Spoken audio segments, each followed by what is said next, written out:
Well, hi, everyone, and welcome to another episode of Unstoppable Mindset, where inclusion, diversity, and the unexpected meet. And the fun thing is, most everything really deals with the unexpected. That is anything that doesn't have anything to do with diversity or inclusion. And our guest today, Ivan Cury, is certainly a person who's got lots of unexpected things, I am sure, and not a lot necessarily dealing with the whole issue of disabilities, inclusion, and diversity necessarily. But we'll see. I want to tell you a little bit about Ivan, not a lot, because I want him to tell.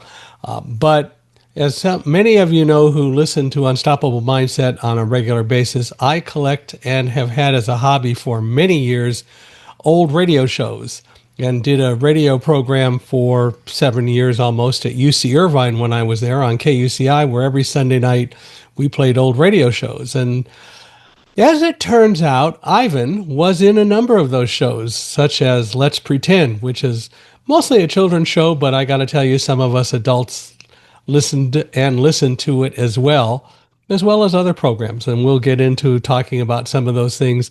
Ivan has a really great career. He's done a variety of different things in acting. He's been in television commercials, and he has taught. He's done a lot of things that I think will be fun to talk about. So we'll get right to it. Ivan, I want to thank you for being here and welcome you to Unstoppable Mindset. Thanks. Thanks. Good to be here. Well, tell us a little bit about kind of the early Ivan growing up, if you will. Let's start Sure. with that. It's always good to start at the beginning, as it were. Well, it certainly is. Sorry, it's a great. Yes, it's a good place to start.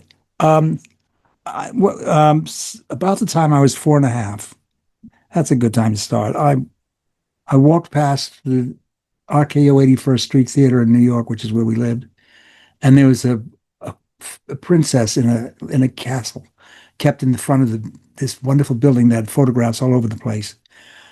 Later on, I was to realize that that princess was really the cashier, but at the time, it was a princess in a small castle. And I loved the building and everything was in it, and thought at that time, that's what I'm going to do when I grow up. And the only thing that's kind of sad is here I am, and I'm still liking that same thing all these years later. Nothing Anyway, wrong that's with what that. I like. That's what I liked, and I through one thing or another, I wound up entertaining whenever there was a chance, which really meant just either singing a song or shaking myself around and pretending it was a dance, or thinking it was a dance. And finally, wound up meeting someone who suggested that I do a general audition at CBS long ago when you could do those kind of things. I did. And I started reading when I was very young because I wanted to read comics. It was no big thing about that. And so when I could finally read comics, I wound up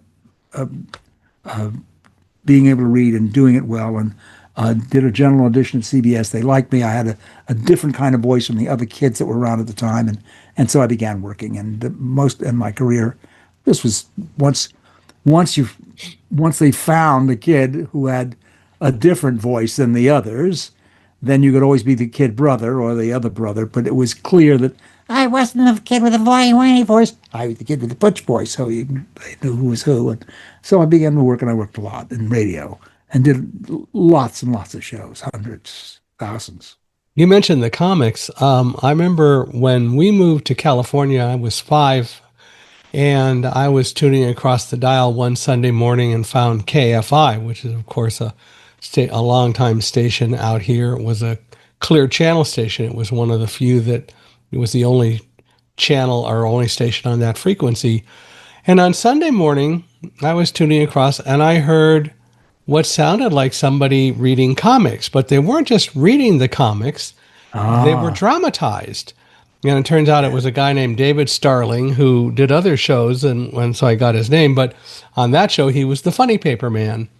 And they read the LA Times comics, and every week they acted them out. So I was a devoted fan for many years because I got to hear all of the comics from the Times, and we actually subscribed to a different newspaper, so I got 2 sets of comics. My brother or father read me the others, but it was fun reading and listening to the comics, and as I said, they dramatized them all, which was really cool. Yeah, no doubt. I was one day when I was in a studio, I was doing FBI and Peace and War. I used to do that all the Hmm. time. Hmm. It was several. It was a sponsored show, so it meant I think you got $36 as opposed to $24, which was okay in those days. And my line was, "Gee, Dad, where's the lava soap?" And I said that every week. "Gee, Dad, where's the lava soap?" And I remember walking in the studio once and hearing the guy saying, "This television, it's never going to work. You can't use your imagination." And Yeah. they were wrong. They were wrong. Well, except you really don't use your imagination near, especially now. I find that everything is way too spelled out, so you don't get to use your Oh, yeah, imagination right. very No, no. But much. radio required you to use your Radio imagination. required you to use it. Yeah. And if you had a crayon book at the time, well, and you were 12, or no, much younger than that, then it was then that was what you did, and it was fun. So, what was the first radio program that you It were was in? very peculiar. It was New Year's Eve, 1940. No, I don't know. I'm not sure now whether it was 47 or 48. I think it was 48. Yeah, it was 11. And it was New Year's Eve, and it was with Hank Silverne and Ted Cott, and I did a Jack and the Beanstalk. Ah, It was a recording for Caravan Records. It became a number one kids record. I didn't. There was no. He didn't get residuals or anything like that. yeah. And the next day, I did Let's Pretend. And then I didn't work for 3 months. And I think I cried myself to sleep every night after that because I absolutely loved it. And, there was nothing my parents could do about this. But I wanted in.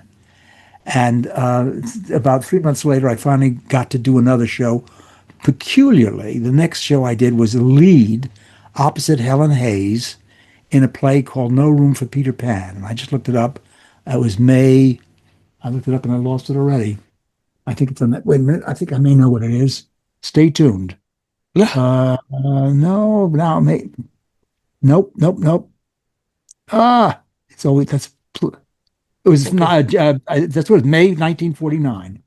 Wow. Um, And what was it and it about? was yeah, and it was the director was a man named Lester O'Keefe, and I loved Barry Fitzgerald, and I find even at a very early age I could do an Irish accent, and I've been in Ireland since then, and I did this just sometimes with the people knowing that I was doing it, and it was fine. Sometimes they didn't, and I could get it. It is pretty Irish, I think.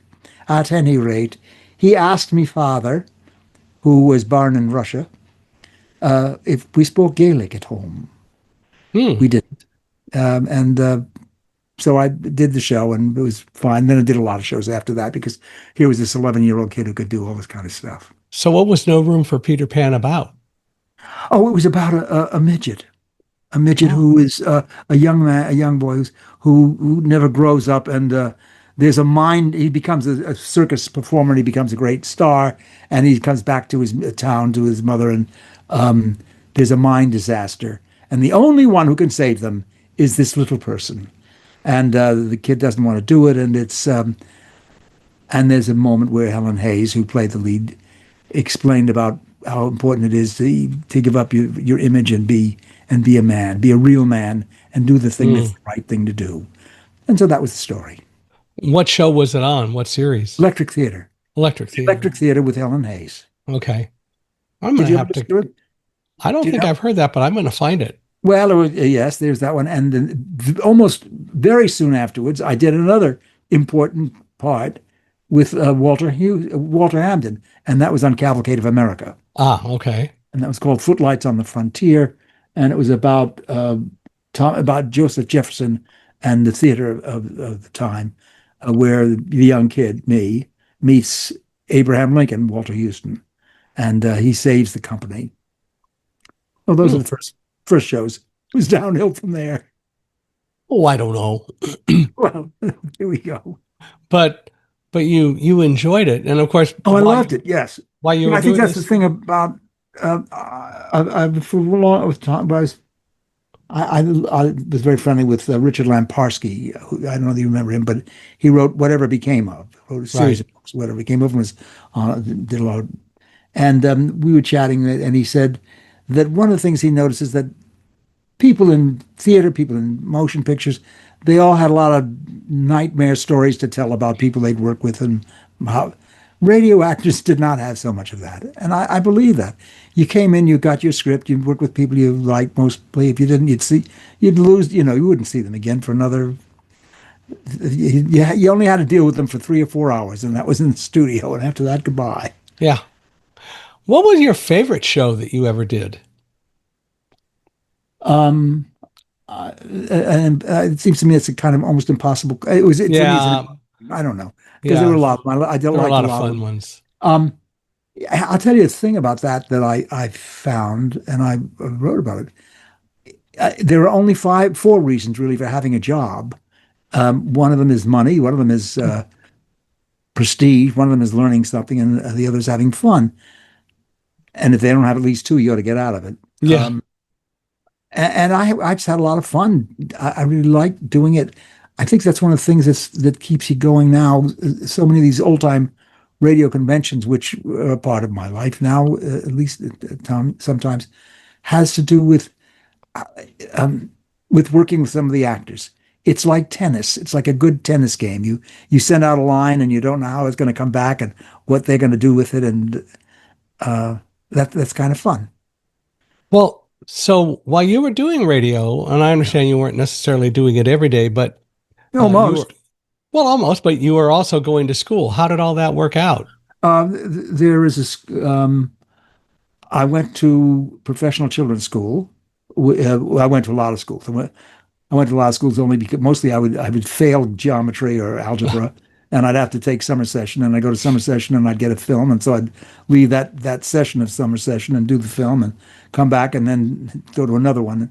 So in all, I wound up being in about 7 or 8 high schools. But the last 2 years was at professional children's school. Professional children's school has been set up. It's one of a number of schools that are set up for professional children, particularly on the East Coast. Here, they usually bring somebody out on the set. There are folks brought on set for it. Their professional school started really by Milton Berle. Mm, Kids that go on the road, and they were doing terribly. Now, in order to work as a child actor in New York and probably out here, you have to get permission from the mayor's office and permission from the American Society of Prevention of Cruelty to Children, and you needed permits to do it. And those both organizations required the schools give good grades you were doing in school. So you hmm had to keep up your grades, or they wouldn't give you a permit, and then you couldn't work. hmm PCS did that by having correspondence. So if a kid was on the road doing a show out of town in Philadelphia or wherever, they were responsible for whatever that week's work was. And we knew ahead of time what the work was going to be, what projects had to be sent into the school, and they would be graded. When I went to Carnegie, and my first year of English, I went only, I think, 3 days a week instead of 5, because Tuesdays and Thursdays were remedial. We were responsible for a term paper actually every week. We learned how to write, and they were really very serious about it. They were good schools. Well, and you clearly enjoyed it, and I know you also got very involved and interested in poetry as you went along too, didn't you? Yes, I did. Well, Yes. and yeah, and who's your favorite poet? My favorite poets.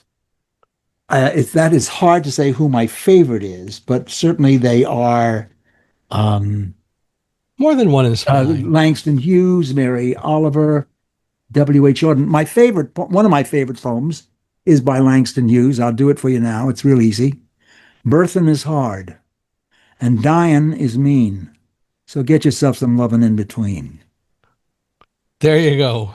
Yes, I love that. And Mary Oliver's, I'm doing this memory, if I hope I do. I go down to the shore, and depending upon the hour, the waves are coming in and going out, and I said, "Oh, I am so miserable. What should I do?" And the sea, in its lovely voice, says, "Excuse me, I have work to do." Ooh, that puts it in perspective, doesn't it? Yes, it certainly does. Yeah. So, so you went to school and Yeah. obviously had good enough grades that you were able to continue to act and be in radio. Yes. which was cool. And television, because it was the And beginning. television later, Yeah, yeah. it was the beginning of television as well.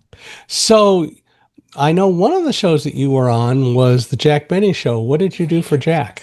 Oh well, um, I'm really Stuffy Singer is the guy who really did a lot of Right. Jack Benny things.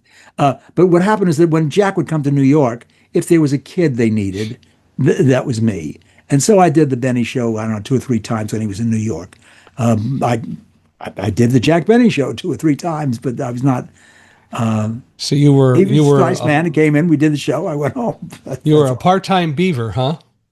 I don't know. I really don't know if I was Beaver or what. I don't remember anything other than I had been listening to the Jack Benny show as a kid. I knew he was a star and that he was a nice man. And when he came into the studio, he was just a nice man who read Jack Benny's lines and who was Jack Benny. Hmm. And he said his lines and I said my lines, and we had a nice time together. And there wasn't any real interplay between us other than what would be normal between any two human beings, and that was that. So I did the show, but I can't talk very much about Jack Benny. Hmm.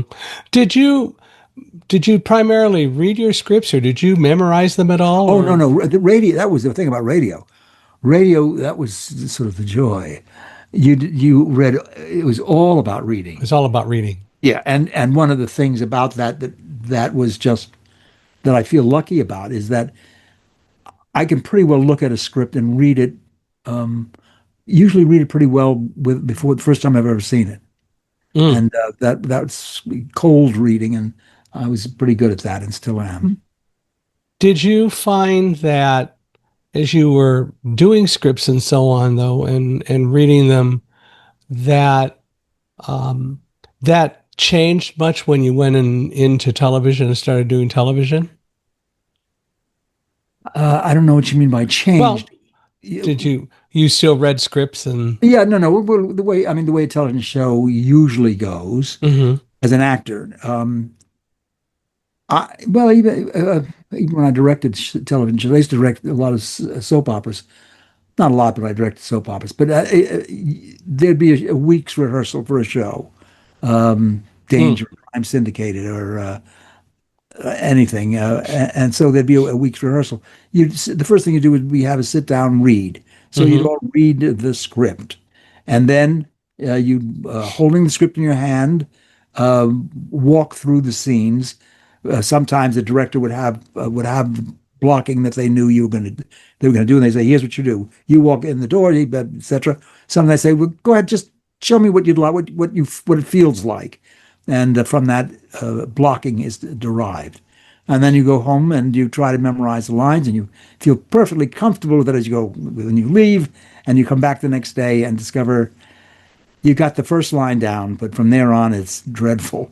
But after a while, you get into the thing and you know your lines. You do it. Soap opera Well, folks do that in a the day. um, the interesting thing about doing radio was everything pretty much was live. Was that something that caused a lot of pressure for you? Um, in some ways, yes, and in some ways, it's lovely. The pressure is yes, you want to get it right, but if you get it wrong, give it up because it's all over. And that's something that isn't so. If you've recorded it, then you start figuring, well, what can I do? How can I fix this? But live, you do it and it's done. That's what it is. Moving right along, and it gets to be kind of comfortable. You know that there may be some mistakes. You'll do the best you can with it and go on. One of the And things that's that really I've the news that happens to the news, every night, and with yeah, all the other shows that are live every day. one of the things that I've noticed in a number of radio shows, there are times that it's fairly obvious that somebody made a flub of some sort, Yes, but they integrated it in and they were able to adapt and react, sure. and it just became part of the show. And sometimes it became a funny thing, but a lot of times they just worked it in because people knew how to do that. And I'm not sure that that is so much the case, certainly today on television, because in No. reality, you get to do it over and over, and they'll edit films and all that, and so you don't have that same sort of thing. But some of those challenges and flubs that did occur on radio were Yeah, really like in the Jack Benny shows and Burns and Allen and Phil Harris and so on. They were they just became integrated in, and they became classic events, even though they weren't necessarily originally part of the plan. absolutely. Some of them, I suspect, some of them were planned and planned to sound as if they would just happen by Yeah, mistake. But certainly, mistakes. Gosh, good mistakes are wonderful. yeah, In all kinds of things. I used to do a lot of live television, and even if it weren't live television, sometimes when we would just do something and we were going to tape it and do it later. I remember once the camera kind of going wrong, video going wrong, and I went, "Wait a minute, that's great. Let's keep it wrong like yeah, that." And it was just lovely. That's part of it.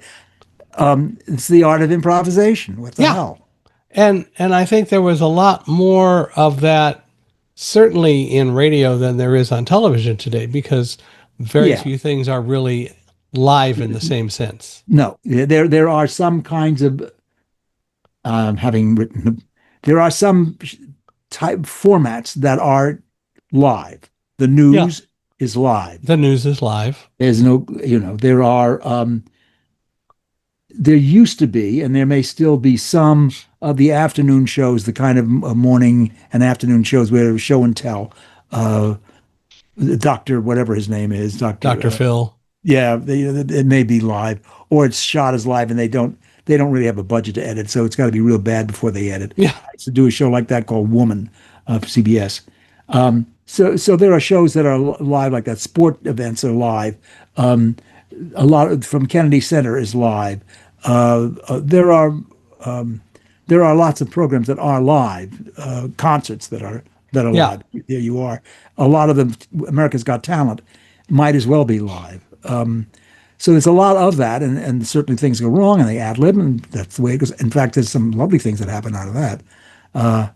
But mostly, you're absolutely right. Mostly, you do a show, it's recorded, you intend to edit it, you plan it to be edited, and you do it. It's also different when you shoot multiple camera as opposed to single camera. yeah, Single camera being, as you say, again and again and again. Multiple camera, not so much. yeah, Although I used to direct The Young and the Restless, and now there is a line cut, which is almost never used.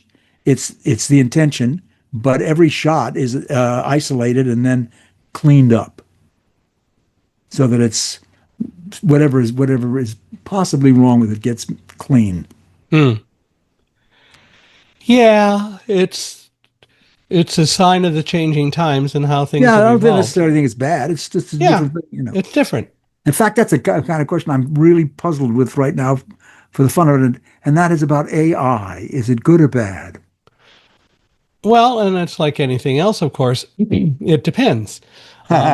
One of You must be my an expert. favorite one of my favorite things about AI is a couple of years ago, I was at a Christmas party, and there was somebody there who was complaining about the fact that kids were writing their papers using AI, and Yeah. that's bad. And although people have worked on trying to be able to detect AI, the reality is that this person was complaining that the kids were even doing it. And I didn't think about it until later, but I realized one of the greatest blessings of AI is let the students create their papers using AI. What the teachers need to do is to get more creative. And by that, I mean, all right, so when children turn in and students turn in their papers, then take a day and let every student take about a minute and come up and defend the paper they wrote. You're going to find out really quickly who really knew the subject and who just let AI do it and didn't have I, any interaction with it. But what a great way to learn. You're going to find out very quickly, and kids are going to figure out very quickly that they need to really know the subject because they're going to have to defend their papers.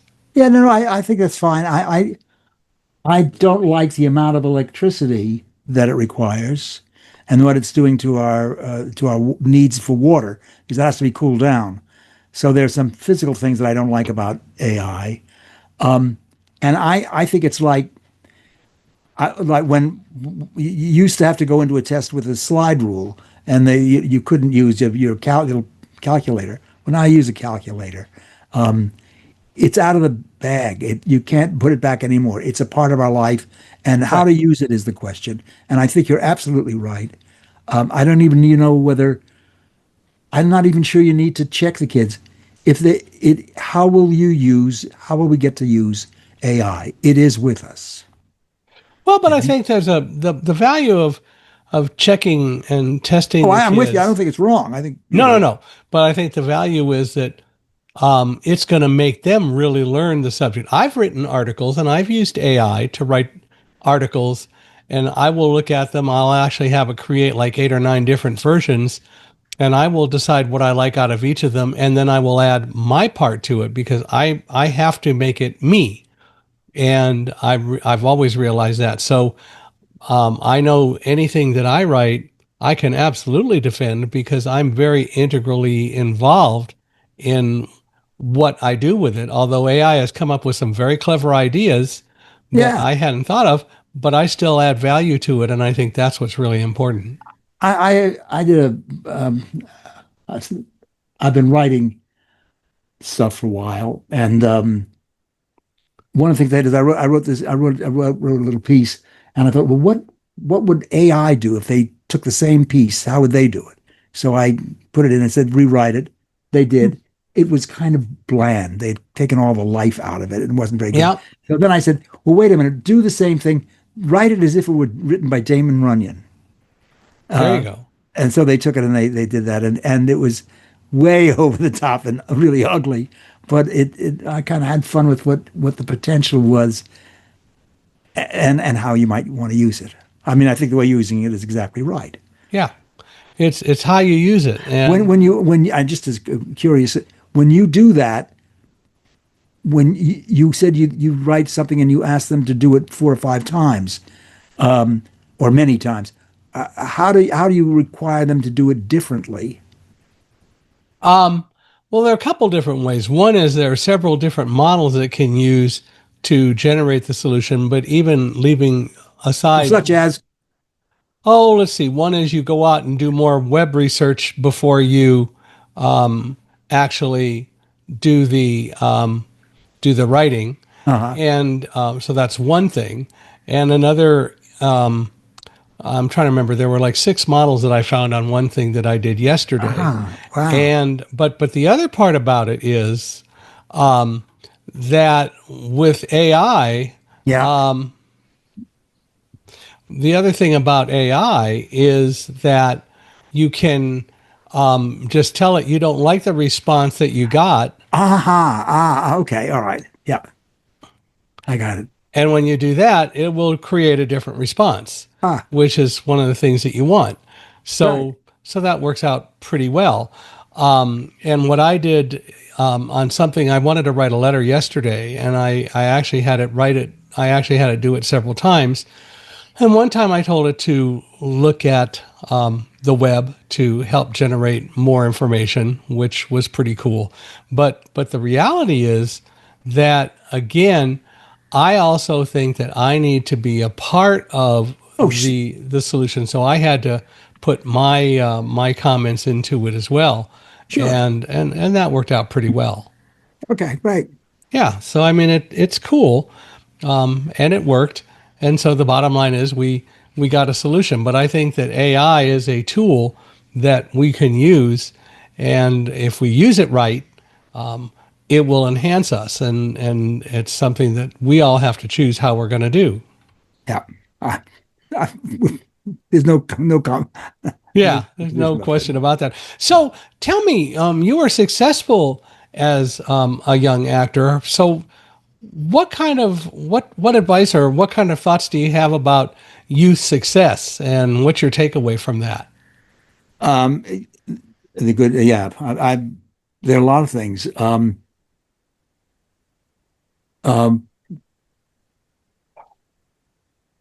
being wanting to do it, and I really love doing it. I certainly didn't want to. I wanted to do it as the best way I could. Well, I didn't want to louse it up, is what it really comes down to, and that meant um, figuring out what it is that was required. And one of the things that required was a sense of responsibility. Um, you had to be there on time. You had to be on stage, and you may want to fidget, but that takes to distract from what's going on. So sit still. So there's a kind of responsibility that you learn that I learned, I think, early on that's very useful. Um, yeah, that's really I think that's I wrote some things that I just figured some of these questions that might be around, so there's some I took notes about it. Um, oh well, some other things that I learned. Well, Attention to details. yeah. To be watch out for details, and a lot of the things can be carried on into later life. Things about details, things about date. Put a date on papers. When was this note? When was this note? When did this happen? Mm-hmm. Just keeping track of things. Mm-hmm. I still am sort of astonished at how little things add up. How we just note it every day, and at the end of a year, you've made 365 notes. Yeah. Well, and then when you go back and read them, which is also part of the issue, is that you got to go back and look at them to see what. Right, or to just know that they're there so that you can refer to them. When did that happen? Oh, Right. And what did you say? That's the yeah. point. Is that when I started writing Thunderdog, my first book, it was suggested that I should start it, and I started writing it. What I started doing was creating notes. I actually had something like 1.2 megabytes of notes by the time we actually got around to doing the book. And it was actually 8 years after I started doing 7 years after I started doing writing on it. But the point is that I had the information and I constantly referred back to it. And even today, when I deliver a speech, I like to, if there's a possibility of having it recorded, I like to go back and listen because I want to make sure that I'm not changing things I shouldn't change, and or I want to make sure that I'm really communicating with the audience, because I believe that my job is to talk with an audience, not to an audience. Yeah, yeah. It's, we say that I'm reading. There are three books I'm reading right now. One of them, the two of them are very well. It doesn't matter. One is called "Who Ate the Oyster." Who ate the first oyster? And it's really about paleontological. I'm saying the Mm-hmm. word wrong, and I'm going to just read it. Paleo. Paleontological Yeah. study of a lot of firsts, but and it's lovely. But the other one is called Shady Characters by Keith Houston, and it's the secret life of punctuation symbols and other typographical marks. And I am astonished at the number of, of notes that go along with it. Probably 100 pages of footnotes to all of the things that are a part of how these words came to be. And they're all, I'm not looking at the footnotes because there's just too many, but it's kind of terrific to check out, to be that clear about where did this idea come from? Where did this statement come from? I'm pleased about that. Of I've been course, my asked my immediate. wife recently, if you could be anything you want other than what you are, what would you want to be? What other job or would you want to have? Um, the first one that came to mind for me, which I was surprised at, was a librarian. Mm, I just like the detail. I think that's yeah. from doesn't go Well, anywhere. There you go. Well, but there's a lot of detail, and you get to be involved with so many different kinds of subjects, and you never know what people are going to ask you on any given day. So there's a lot of challenge and fun to that. Well, to me, also just putting things in order. I was so Right. surprised to discover that in the Dewey Decimal System, the theater is 812, and right next to it, the thing that's right next to it is poetry. I was surprised to discover. Interesting. Yeah, I was in the library and played that out. Well, you were talking about punctuation. Immediately, I thought of E. E. Cummings. I'll bet he didn't pay Oh, much attention to punctuation at all. oh, But yes, I anyway, love him. He's great. yeah, isn't he? Yeah, That's a lot of fun. An interesting character by any standard. yeah, So, so you progressed into television. If yeah. I guess it's progressing. Well, Um, if we listen after to Fred Allen, it's not, but that's okay. Well, what happened is, after I became 18, and it was an interesting moment in my life where they were going to do a film with Jimmy Dean, Mm, James Dean, James and Dean. Yeah. it came down, and he was going to have a sidekick, a kid sidekick, and it came down to me and Sal Mineo, Mm, and Sal got it, by the way, in case you didn't know. But one of the things was I was asked, I remember at Columbia, what I wanted to do, and I said I wanted to go to college, and they was kind of like, oh yeah, right, well then you're not going to go do this thing because we want you to be in Hollywood doing the things and yeah. and I did go to college, which is kind of great. So what happened was when I became 18, I went to Carnegie Tech and studied theater arts. After that, I studied at Boston University and got a master's there, um, so that I had an academic part of my life as well, Right. which wound up well because in my later years, I became a professor. Well, there you go, and wrote some books. And that was you were at USC, right? No, Cal State LA Cal State LA. and Right. UCLA. And UCLA, not USC. Oh, shame on me, but that's okay. Ah, but, My wife was a USC graduate, so I've always had loyalty. there you go. But I went to UC Irvine, so Oh, okay. both systems, whatever. Well, Oh, but they're both UC system, and that's different. It's yeah, the research institutes as opposed to the Cal State, which are more learning. teaching oriented. Yeah, wow. Yeah. That's what it says there in the paper. Yes, that's what it says. But, Yeah. you know, um, so you went into television. So what did you mainly do in the TV world? Um, well, when I got out of when I got through school, I got through the army. Um, I came back to New York, and I got a job first with the Girl Scouts doing public relations. I taught at Hunter College for a year, taught speech. Part of one of the required courses at Carnegie is voice and diction, and it's a really Mm, good course. So I taught speech at Hunter College, and a friend of mine was the second alternate makeup man at Channel 13 in New York. He had opera tickets, so he said, "Look, stand in for me. It's easy. Men 7N, women 5N. Tell the women to put on their own lipstick." So I did that, and I became.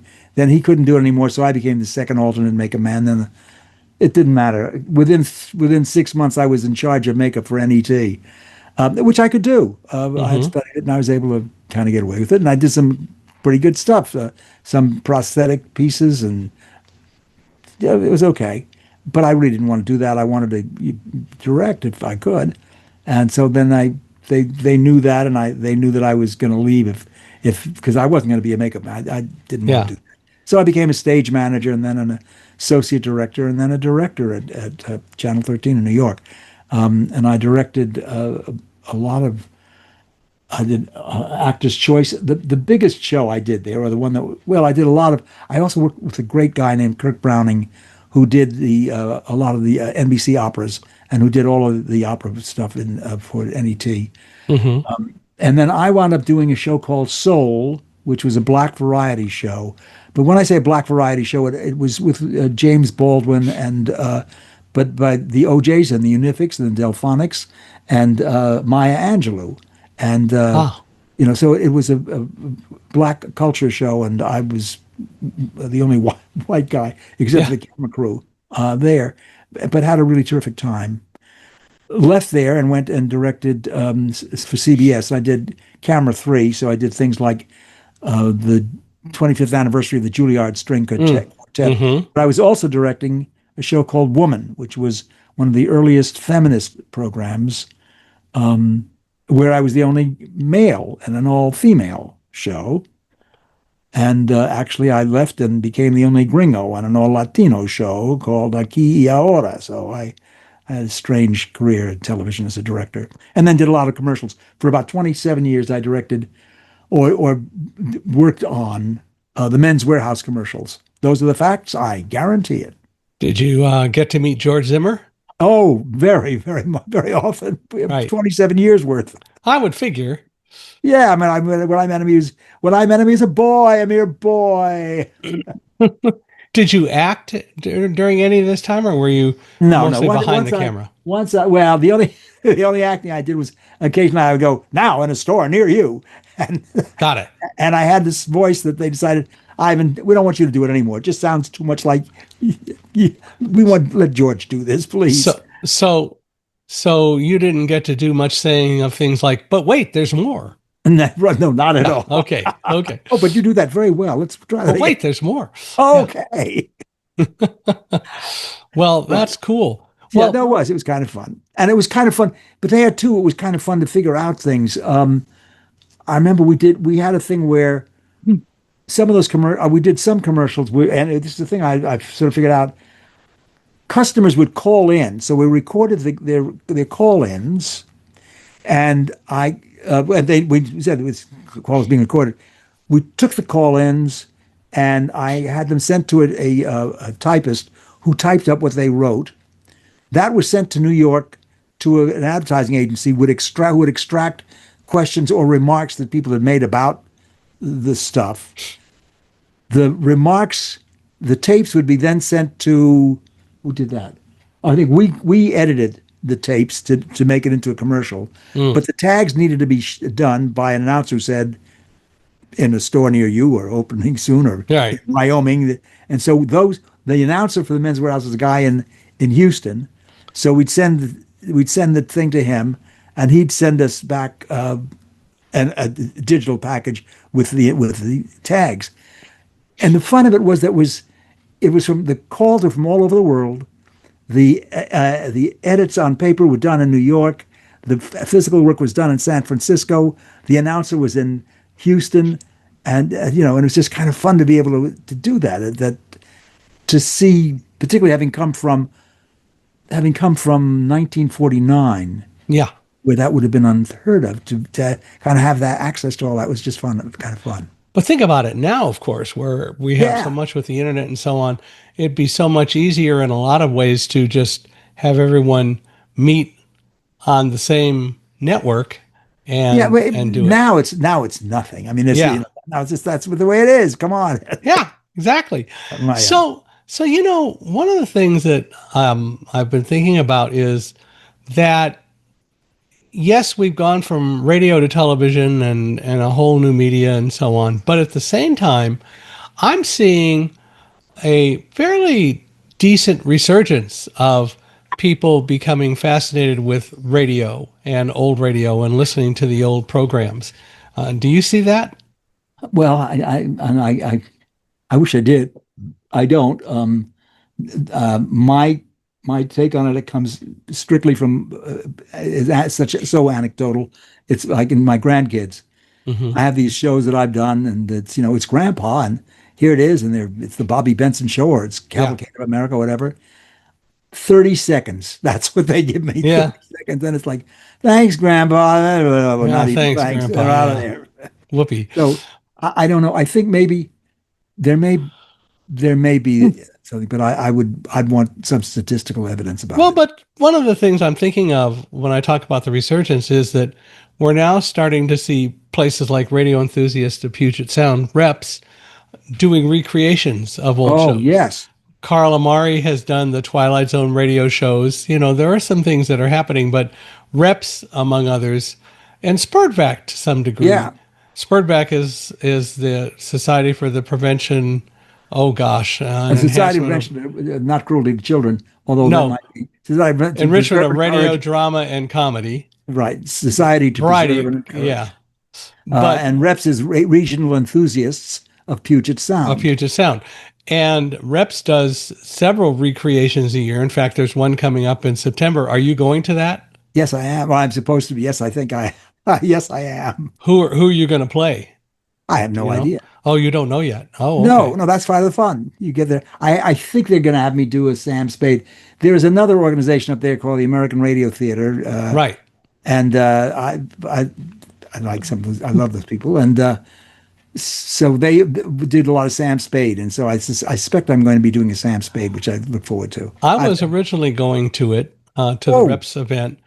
I'm not going to be able to this time because somebody has hired me to come and speak. And what I was going to do, and we've postponed it until I can be the one to do it, is Richard Diamond Private Detective, which is about my most favorite radio show. So I'm Oh, actually going to be able to play Richard Diamond. oh, how great! Oh, that's That'll be a lot of fun.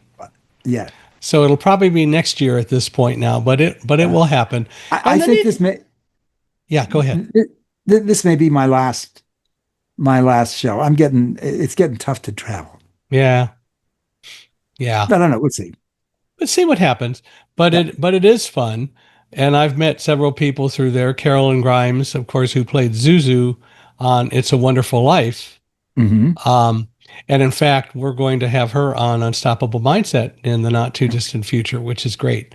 But I've met her um, and other people, which I Well, think that's is part of for me. That really is part of the fun. It's yeah. fun that you become. For me now, it has become almost a family, in Hmm. the same way that when you do a show, if you do a show regularly, it really becomes a family. Yeah. And when the show is over, it's it was, I mean, one of the first things as a kid that was really kind of tough. For every day or every other day, I would meet the folks of Bobby Benson and the B. Barbie Riders, and then I stopped doing the show, and I didn't see them, and didn't see them Yeah. again. You know, I Don Knotts took me I had the first shrimp of my life. Don Knotts took me to take Tough and Eddie's in New York. Mm.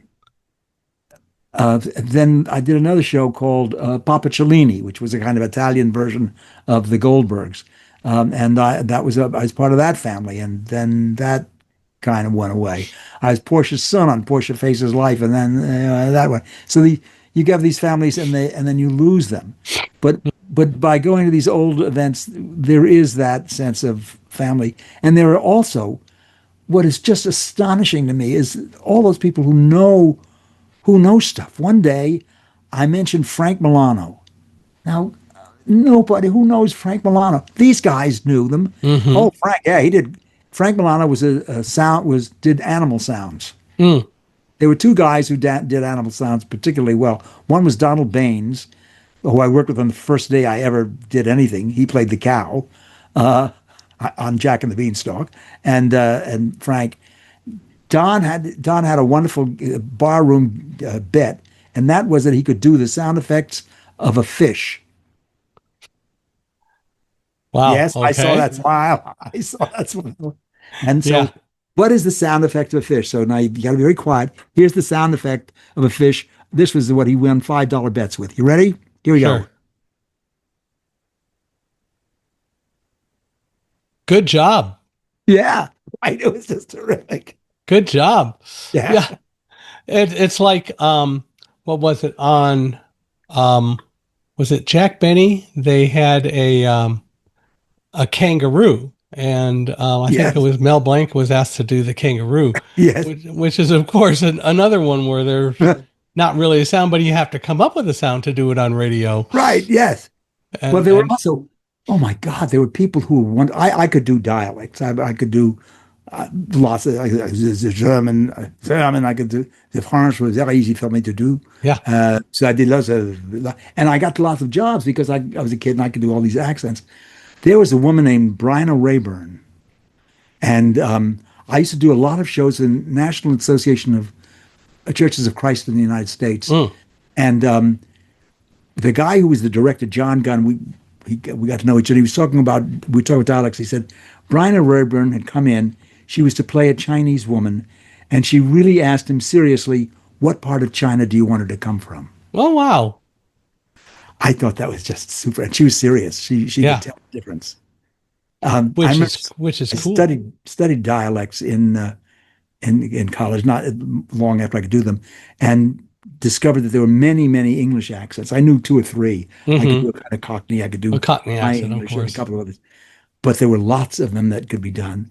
And we had the most fun. We had a German scholar from Germany, not from Germany, and we asked him if he was speaking German but playing the part of an American, what would it sound like? Mm. So speaking German with an American accent, it was really weird. I had a history teacher Yes. who was from the Bronx Yeah. who spoke German. and he fought in World War II. And in fact, he was on guard duty one night, and somebody took a shot at him, and so he yelled back at them in German. The accent was, I took German, so I don't understand it all that well, but listening to him with a New York accent speaking German was really quite a treat. The accent spilled through, but they didn't shoot at him anymore. So I think he said something. What are you shooting at me for? Knock it off! But it was so funny. Yeah. But they didn't shoot at him anymore because he spoke Well, German. that'll do it. Yeah. Yeah, it was kind of cool. Well, so with all that you've learned, what kind of career events have sort of filtered over into what you do today? I don't know. But one of the things I wanted to say was one of the things that I learned along the way, which is not really answering your question, but I'll get back to it, was I think one of the most best things I learned was that however important it is that you like someone or you're with somebody and everything is really terrific. One of the significant things that I wish I'd learned earlier, and I think is really important, is how do you get along when you don't agree? Mm. And I think that's really, very important. Oh, it's so important. I mean, in today's society, it's especially important because no one can tolerate anyone anymore if they disagree with them. You're wrong, and that's all there is to it. And that just is so unfortunate. There's no there's no really looking at alternatives, and that is so scary. Or that may not be an alternative. Well, there may not be, but if But somebody thinks there is, you should at least respect the opinion. yeah, the whatever it is, how do you get along with the people Right, you don't agree with, right, and you or the should. one that you love that you don't agree with? Right, This may sound strange, but my wife and I do not agree about everything all the time. right. Well, that's what a Maybe concept. My wife and I didn't agree about everything all the time, really, that's amazing. and it's okay, Yes, And in fact, we both one of the neat things I would say is we both learned so much from each other when we disagreed, but would talk about it. And we did a lot of talking and communicating, which I always felt was one of the most important things about our marriage. So we learned a lot, and we knew how to get along, and we knew that if we disagreed, it was okay. Because even if we didn't change each other's opinion, we didn't need to try to change each other's opinion. But if we work together and learn to respect the other opinion, that's what really mattered. And you learn more about the individual that way. yeah, and also you learn about giving up. Okay, I think you're wrong, but if that's really what you want, and it's that Exactly. important to you, I'll do it. We'll do it your way. Yeah. Well, exactly. And I think it's so important that we really put some of that into perspective. And it's so crucial to do that. But there's so much disagreement today, and nobody wants to talk to anybody. You're wrong. I'm right. That's all there is to it. Forget it. And that's just not Yeah. the way the world should be. No, no, I'm not. Um, I wanted to go on to something that you had asked Hmm. about I think you asked about what's now. I have been writing to a friend who I've been writing a lot of very short pieces to a friend who had a stroke and Mm. who doesn't we can't meet as much as we can't meet at all right now. But I wanted to just go on. I'm and I so that I've done something really every week. And I'd like to put some of these things together into a book. And what I've been doing looking for really is someone to work with. Hmm. And so I keep writing the things. The thing that I wrote just today, this recent one, had to do with I was thinking about this podcast, is what made me think of it. I thought about the stars that I had worked with, Hmm. who, me and the stars, because I had lots of stories with people who are considered stars. Right. Um, Charles Lawton, Don Knotts, Gene Crane, Maya Angelou, Robert Kennedy.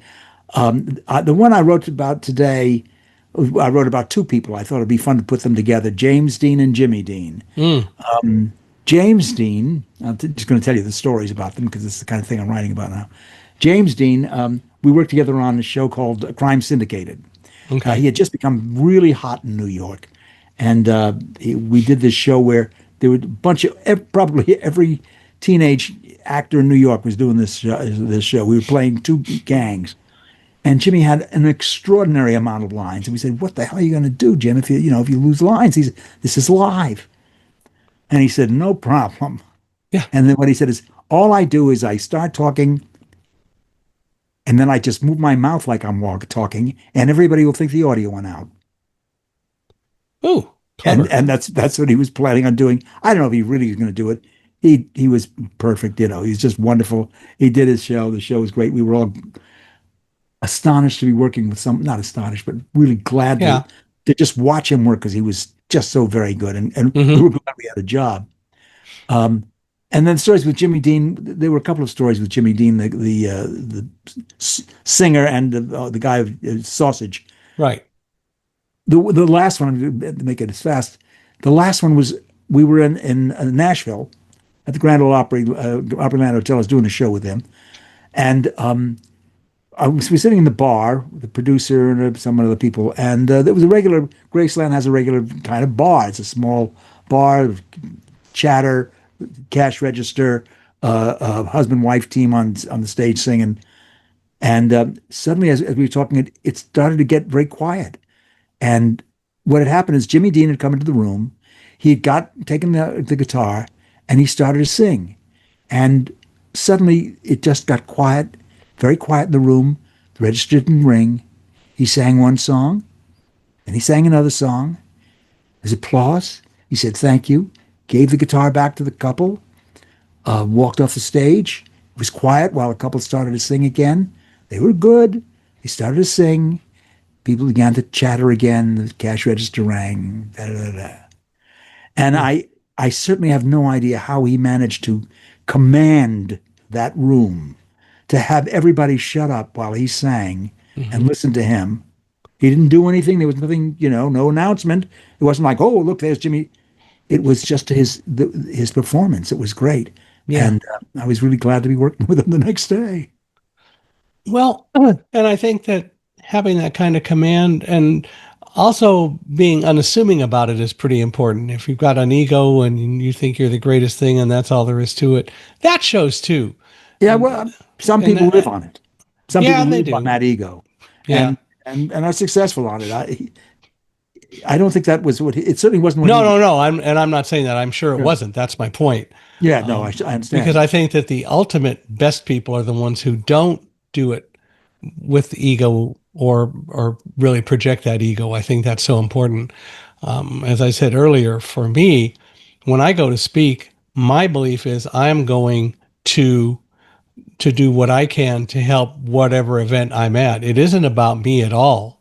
It's more about the audience. It's more about what can I inspire this audience with? What can I tell the audience and talk with the audience about? And how can I relate to them so that I'm saying something that they want to hear? And that's what I have to do. Uh, So if you had the opportunity to go back and talk to a younger Ivan, what would you tell him?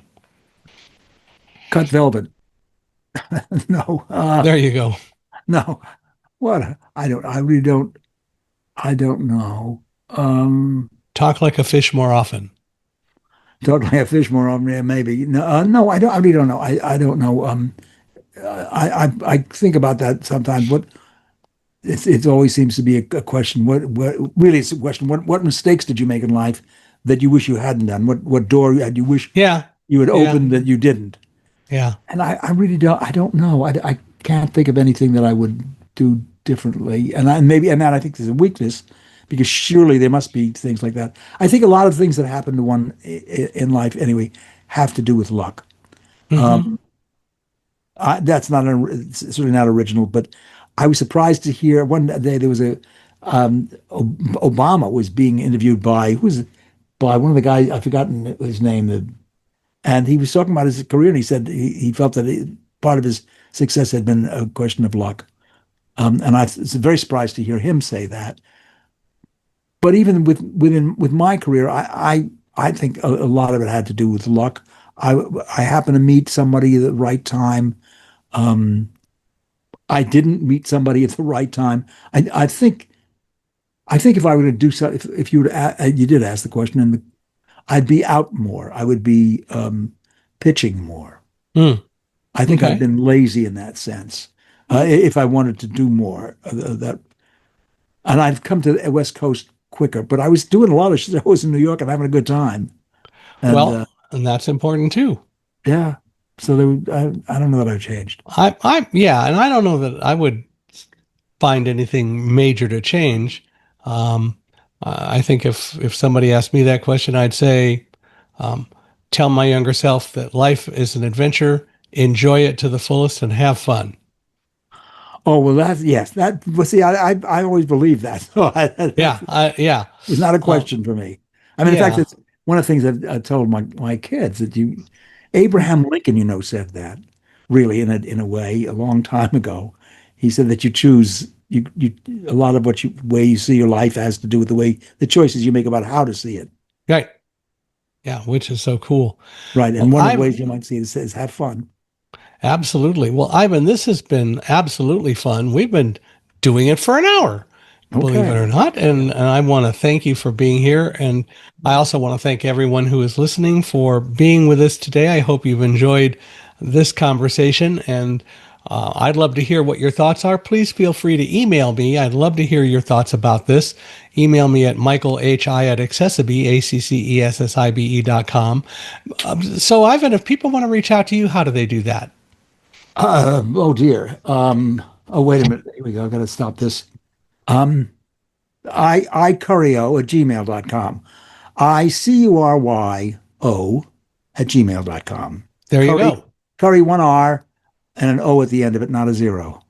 iCurio@gmail.com. Yeah. Well, great. Well, thank you again. And all of you, Thank you. wherever you're listening, I hope that you'll give us a great review. Wherever you're listening, please give us a 5-star review. We appreciate it.